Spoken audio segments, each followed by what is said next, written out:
आईने में परियों की कहानी। मेरे दिल में एक गर्म नर्म एहसास खिल उठा है।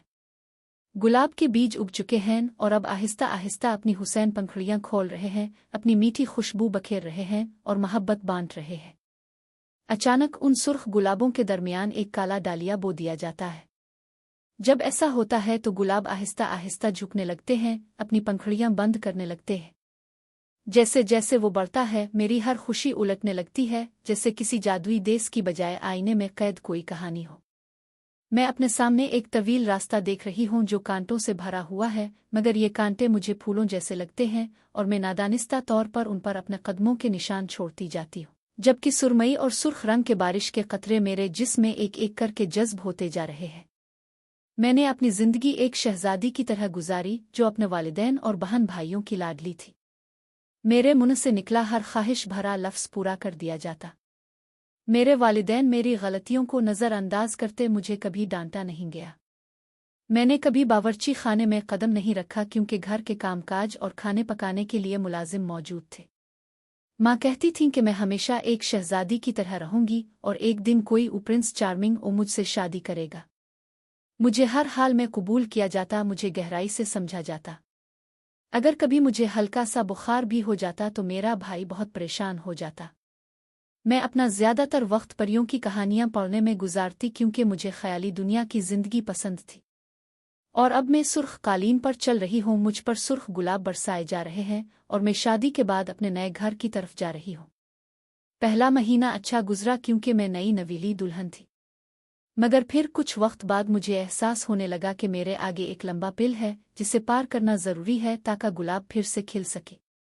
लेकिन मैं ऐसा नहीं करना चाहती। ये बहुत मुश्किल है। मैं यहाँ भी वैसी ही जिंदगी गुजारना चाहती हूँ जैसी पहले थी। ये वो लम्हा था जब मैं टूटे हुए शीशे पर चलने लगी। खाना पकाना, सफाई करना, आदाब और घर की जिम्मेदारियों को संभालना, ये सब ऐसी चीजें थीं जिनके बारे में मैं कुछ नहीं जानती थी, क्योंकि मैंने हमेशा सोचा कि उनकी ज़रूरत नहीं। और अब मैं बावर्ची खाने में खड़ी सब के लिए नाश्ता तैयार कर रही हूँ। मेरे शौहर और ससुर को काम पर जाना है। मैं नाकाम हो चुकी हूँ। उन्हें खाली पेट काम पर जाना पड़ा। मेरे बाल बिखरे हुए हैं, मेरे कपड़े मुसालों से खराब हो चुके हैं। कुछ भी सही ना कर पाने का ये खालीपन मेरे असाब पर सवार हो रहा है और मुझे सोचने पर मजबूर कर रहा है, मैं कैसे माजी में इतनी लापरवाह जिंदगी गुजार रही थी जैसे कोई लाडली शहजादी। ये नाइंसाफी है, बहुत ज्यादा नाइंसाफी। ये बरसात के दिन खत्म ही नहीं हो रहे।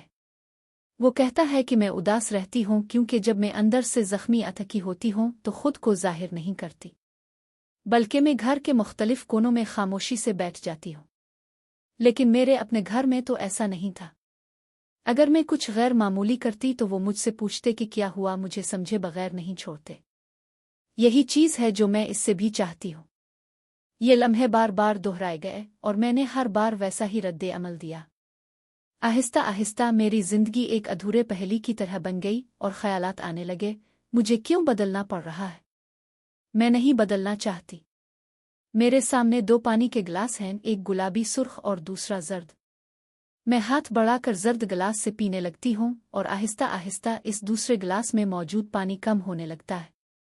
जिंदगी लेन देन का नाम है, आप सिर्फ लेने वाले नहीं बन सकते। जो बीज आप बोते हैं वही आपकी जिंदगी की तकदीर बन जाते हैं। कोई भी आपके दिल और दिमाग को पढ़ नहीं सकता। खुद को जाहिर करना ही वो वाहिद रास्ता है जिससे आप अपनी नापसंदीदा चीज़ों को बदल सकते हैं। मुझे मुआफ़ी मांगना नहीं आता क्योंकि मुझे घर में कभी सिखाया ही नहीं गया। जैसे इस सॉरी का लफ्ज़ मेरी लुगत में कभी था ही नहीं।